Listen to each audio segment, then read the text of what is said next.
तो बेटा मिठाई वाला भगवती प्रसाद वाजपेयी द्वारा रचित एक भावपूर्ण कहानी है। कहानी का मुख्य पात्र मिठाई वाला है और मिठाई वाला एक बहुत ही धनी परिवार से संबंधित व्यक्ति है। तो वह किस कारण गरीब हुआ, किस कारण वह मिठाई खिलौने वाला ये बनकर गया है, वो अपनी कहानी बताता है। बहुत ही मीठे स्वरों के साथ वह गलियों में घूमता हुआ कहता कि बच्चों को बहलाने वाला खिलौने वाला।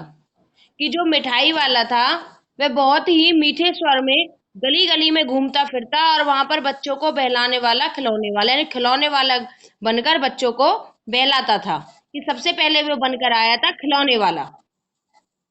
इस अधूरे वाक्य को वह ऐसे विचित्र किंतु मादक मधुर ढंग से गाकर कहता कि सुनने वाला एक बार अस्थिर हो उठते। इनके जो सुनने वाले थे एक बार बहुत ही ज्यादा मचे उठते थे। उसके स्नेहाविक्त कंठ से फूटा हुआ गान सुनकर निकट के मकानों में हलचल मच जाती थी। कि जब वह गाना शुरू करता था तो उसके गाने को सुनकर जो आसपास के मकान थे उनमें हलचल पैदा हो जाती थी। छोटे छोटे बच्चों को अपनी गोद में लिए युवतियां चिको को उठाकर, चिक जानते होंगे आप, जैसे आ, जो पर्दा होता है जिसमें फंटियां लगी होती हैं बांस की, उसको चिक बोलते हैं। छोटे छोटे बच्चों को अपनी गोद में लिए युवतियां चिको को उठाकर छज्जे पर नीचे झांकने लगती थी। गलियां और उनके अंतर्गत छोटे छोटे उद्यानों में खेलते और इठलाते हुए बच्चों का झुंड उसे घेर लेता और वह खिलौने वाला वहीं बैठकर खिलौने की पेटी खोल देता था बच्चों को आते ही देखकर।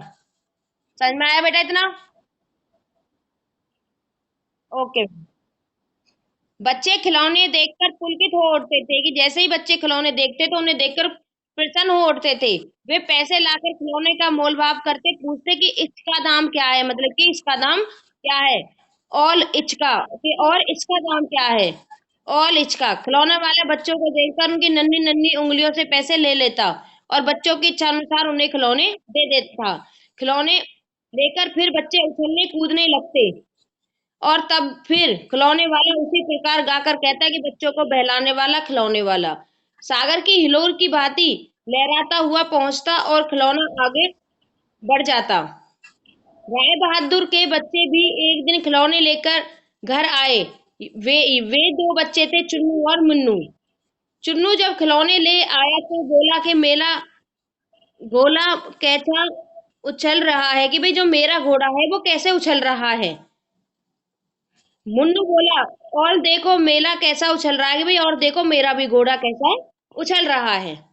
दोनों अपने हाथी घोड़े लेकर घर घर में उछलने लगे। इन बच्चों की माँ रोहिणी कुछ देर तक खड़े खड़े उनका खेल निखारती रही। अंत में दोनों बच्चों को बुलाकर उसने पूछा कि अरे चुन्नू मुन्नू ये खिलौने तुम्हें कितने में लिए हैं। चुन्नू मुन्नू बोले 2 पैसे में, यानी कि 2 पैसे में खिलौने वाला दे गया। रोहिणी सोचने लगी कि इतने सस्ते कैसे दे गया, कैसे दे गया। यह तो वही जाने, लेकिन दे गया गया ही है इतना तो निश्चय है कि भाई वो बहुत सस्ते दामों में खिलौने दे गया है। एक जरा सी बात ठहरी, रोहिणी अपने कान में लग गई। फिर कभी उसे इस पर विचार करने की आवश्यकता की भला क्यों पड़ती। कि भाई वो अपने काम में लग गई, फिर वह उस बात को भूल गई कि मेरे बच्चों को इतने सस्ते में खिलौने कौन दे गया। बेटा समझ में आया? ओके बेटा। 6 महीने बाद अब जो खिलौने वाला था वो 6 महीने बाद क्या बनकर आया। नगर भर में 2-4 दिनों से एक मुरली वाले के आने का समाचार फैल गया। लोग कहने लगे कि भाई वह मुरली बजाने में एकदम उस्ताद है। कि भाई पहले तो वो खिलौने वाला बन के आया, 6 महीने बाद आता है वो मुरली वाला बनकर। जो मिठाई वाला था उसने 3 रूप लिए थे। पहले वो खिलौने वाला और अब आता है वो मुरली वाला बनकर। मुरली बजाने में एकदम ही उस्ताद है। मुरली बजाकर गाना सुनाकर वह मुरली बेचता है। जो भी 2-2 पैसे मिले, भला इसमें उसे क्या मिलता होगा, मेहनत भी तो नहीं आती होगी। एक व्यक्ति ने पूछ लिया कैसा है वह मुरली वाला, मैंने तो उसे देखा होगा, दुबला पतला गोरा युवक, बीकानेरी रंगीन साफा बांधता है। वही तो नहीं जो पहले खिलौने बेचा करता था। क्या वह पहले खिलौने भी बेचता था, लोगों ने कहा आपस में। हाँ, जो आकार प्रकार तुमने बतलाया है उसी प्रकार का वह भी था।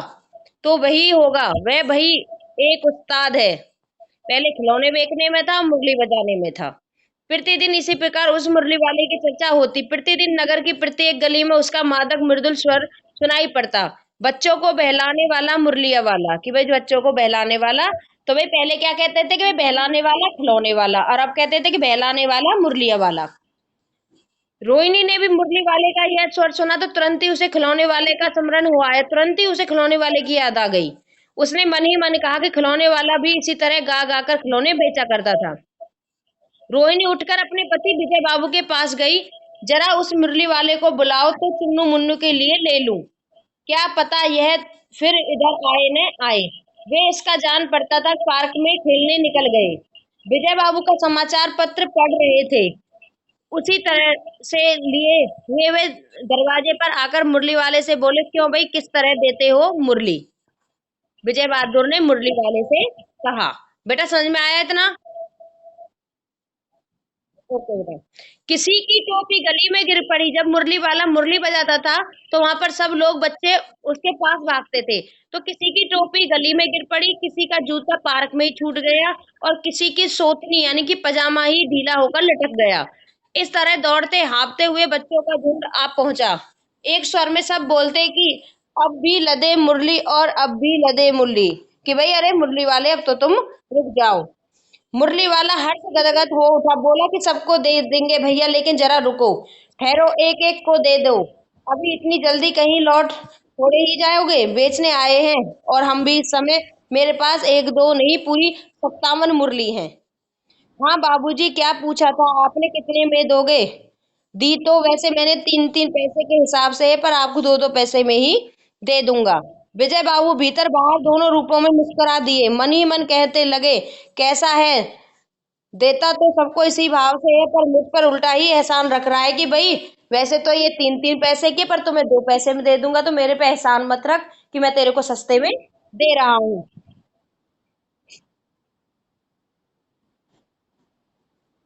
मुरली वाला एकदम अप्रतिभ हो उठा, बोला, आपको क्या पता बाबूजी इसकी असली लागत क्या है? यह तो ग्राहक का दस्तूर होता है कि दुकानदार चाहे हानि उठाकर चीज ही क्यों ना बेचे, पर ग्राहक यही समझेंगे तो कि दुकानदार ने मुझे लूट रहा है। आप भला काहे को विश्वास करेंगे, लेकिन सच पूछिए तो बाबूजी असली दाम तो 2 ही पैसा है। आप कहीं से 2 पैसे में ये मुरली नहीं ला पा सकते। मैंने तो पूरी 1,000 बनवाई है, तब मुझे इस भाव पड़ी है। विजय बाबू बोले, अच्छा, मुझे ज्यादा वक्त नहीं, जल्दी से दो दो निकाल दो। दो मुरलियां लेकर विजय बाबू फिर मकान के भीतर पहुंच गए। मुरली वाला देर तक उन बच्चों के झुंड में मुरलियां बेचता रहा। उसके पास कई रंग की मुरलियां थी। बच्चे जो रंग पसंद करते, मुरली वाला उसी रंग की मुरलियां निकाल देता। यह बड़ी अच्छी मुरली थी, तुम ही यही ले लो बाबू, आज राजा बाबू तुम्हारे लायक तो बस यही है। हाँ भैया, तुझको तुमको ये वही देंगे, ये लो, तुमको वैसी नहीं चाहिए, यह नारंगी रंग की है, अच्छा वही ले लो। ले आए पैसे, अच्छा ये लो, तुम्हारे लिए मैंने पहले से ही निकाल रखी थी, तुमको पैसे नहीं मिले, तुमने अम्मा जी से ठीक तरह मांगे न होंगे। धोती पकड़ के पैरों में लिपट कर अम्मा से पैसे मांगे जाते हैं। बापू हाँ, फिर जाओ, अब की बार मिल जाएंगे धुन्नी। तो क्या हुआ, ये लो, पैसे वापस लो। ठीक हो गया ना हिसाब, मिल गए ना पैसे, देखो मैंने तरकीब बताई है। अच्छा अब तुम किसी को नहीं लेना है, अब सब ले चुके हैं, तुम्हारी माँ के पास पैसे नहीं है, अच्छा तुम भी ये लो, अच्छा तो अब मैं चलता हूँ। इस तरह मुरली वाला फिर आगे बढ़ गया। आज अपने मकान में बैठी हुई रोहिणी मुरली वाले को सारी बातें सुनती रही। आज भी बेटा, पहले के जमाने में क्या था कि औरतें घर से बाहर नहीं निकलती थी जब कोई आ जाता था। तो रोहिणी चिक के पीछे बैठी हुई थी और मुरली वाले की सारी बातों को सुन रही थी।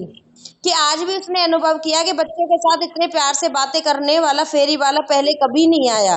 फिर वह सौदा भी कैसे सस्ता बेचता है, भला आदमी जान पड़ता है, समय की बात है, जो बेचारा इस तरह मारा मारा फिरता है, पेट जो न कराए। गुड मॉर्निंग बेटा। Good morning. पेट जो न कराए सो थोड़ा, कि भाई पेट की खातिर हमें सब कुछ करना पड़ता है। इस समय मुरली वाले का क्षीण स्वर दूसरी निकट की गली से सुनाई पड़ा, बच्चों को बहलाने वाला मुरली वाला। बेटा इतना समझ में आया? ओके। ओके बेटा। रोहिणी इसे सुनकर मन ही मन कहने लगी, और स्वर कैसा मीठा, इसका बहुत दिनों तक रोहिणी को मुरली वाले का वह स्वर मीठा और उसकी बच्चों के प्रति स्नेहसिक्त बातें याद आती रहीं। महीने के महीने आए और चले गए, फिर मुरली वाला न आया और धीरे धीरे उसकी स्मृति भी क्षीण हो गई। भाई धीरे धीरे उसके दिमाग से ये बातें भी निकल गई। 8 मास बाद, यानी कि पहले तो 6 महीने बाद था, अब 8 महीने बाद का। बेटा स्क्रीन नहीं दिखाई दे रही है, आप अपनी बुक का इस्तेमाल करो आज। सर्दी के दिन थे। रोहिणी स्नान करके मकान की छत पर चढ़कर अर्जुनलंबित केश रस्सी सुखा रही थी। यानी कि सर्दियों के दिन थे और रोहिणी अपने सिर को धोकर छत पर चढ़ गई और अपने बालों को सुखा रही थी। इसी समय नीचे की गली में सुनाई पड़ा कि बच्चों को बहलाने वाला मिठाई वाला। अब वो क्या बनकर आया था बेटा? मिठाई वाला। हाँ, अब बनकर आया था वो मिठाई वाला।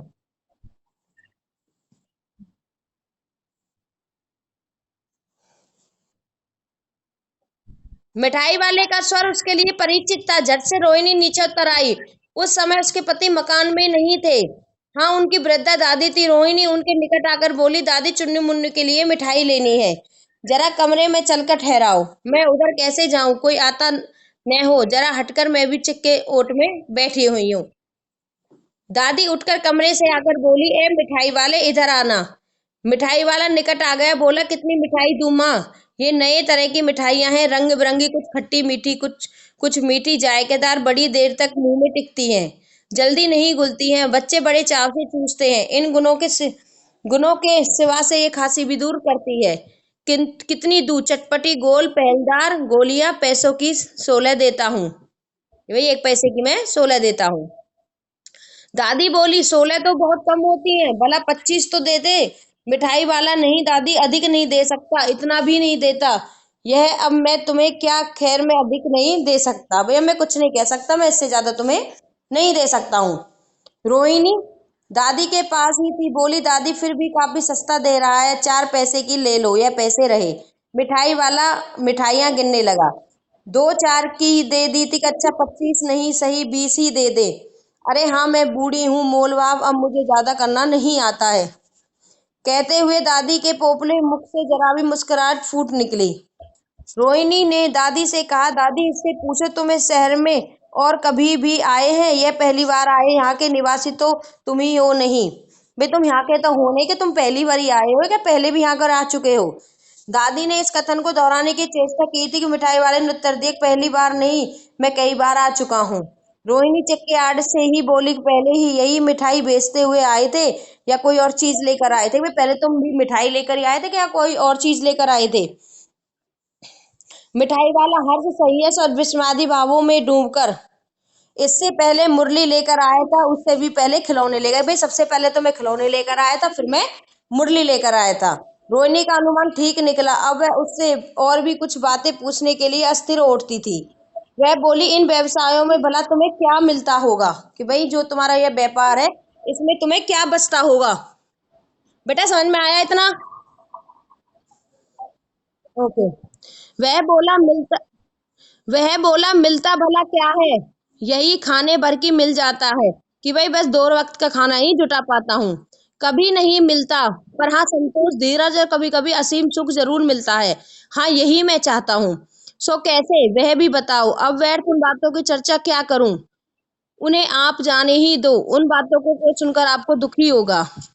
अब इतना बताया है तो बता दो, मैं बहुत उत्सुक, तुम्हारा हर्जा नहीं होगा, मिठाई मैं और भी ले लूंगी, कि तुम्हारा नुकसान नहीं करूंगी। तुम बस मुझे ये बता दो कि भाई तुम अति सही है, गंभीरता के साथ, बहुत ही दुख उस स्वर में मिठाई वाले ने कहा कि मैं भी अपने नगर का एक प्रतिष्ठित आदमी था, बहुत ही ईमानदार और बहुत ही धनवान व्यक्ति था। मकान, व्यवसाय, गाड़ी घोड़े, नौकर चाकर सभी कुछ था। स्त्री थी, छोटे छोटे 2 बच्चे भी थे। मेरा वह सोने का संसार था। बाहर संपत्ति का वैभव था, भीतर सांसारिक सुख था, परिवार के सुख शांति थी। स्त्री सुंदर थी, मेरी प्राण थी। बच्चे ऐसे सुंदर थे जैसे सोने के सजीव खिलौने। उनकी अटखेलियों, यानी कि उनकी शरारतों के मारे घर में कोलाहल, यानी कि शोर मचा रहता था। समय की गति, विधाता की लीला, अब कोई भी नहीं है। दादी प्राण निकल नहीं नहीं निकले, इसलिए अपने उन बच्चों की खोज में निकलता हूँ। वे सब अंत अंत में होंगे तो यही कहीं, आखिर कहीं नहीं जन्मे होंगे। इस तरह का रहता घुल घुल कर मरता हूँ, इस तरह सुख संतोष के साथ मरूंगा। इस तरह के जीवन में कभी कभी अपने उन बच्चों की झलक सी मिल जाती है। ऐसा जान पड़ता है कि जैसे इन्हीं में उछल उछल उछल कर हंस खेल रहे हैं। वे जो मेरे बच्चे हैं, ऐसा लगता है कि इन्हीं के बीच हंस हंस के उछल कूद रहे हैं। कि जब मैं इन बच्चों को देखता हूँ तो मेरे मन को शांति सी मिल जाती है। पैसों की कमी थोड़े ही है, आपकी दया से पैसे तो काफी है। जो नहीं है इस तरह उसी को पा जाता हूँ। रोहिणी ने उस मिठाई वाले की ओर देखा, उसकी आंखें आंसू से तर हो गईं। इसी समय चुन्नू मुन्नू भी आ गए। रोहिणी ने लिपट कर उसका आंचल पकड़कर बोले, अम्मा मिठाई मुझे लो।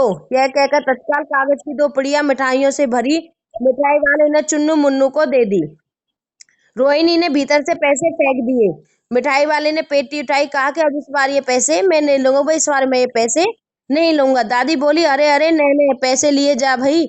अब तक आगे फिर सुनाई पड़ा उस प्रकार मादक मुद्दे सल में बच्चों को बहलाने वाला मिठाई वाला। फिर उसने आगे चलकर कहने लगा कि भाई बहलाने वाला और मिठाई वाला, कि बेटा जो मिठाई वाला था उसे अपने बच्चों से बहुत प्यार था, लेकिन उसके बच्चे नहीं थे, इसलिए वह पर जो खिलौने बेचना आता था, कभी मिठाई बेचना आता था, वह उन्हीं बच्चों में अपने बच्चों का प्यार ढूंढता था।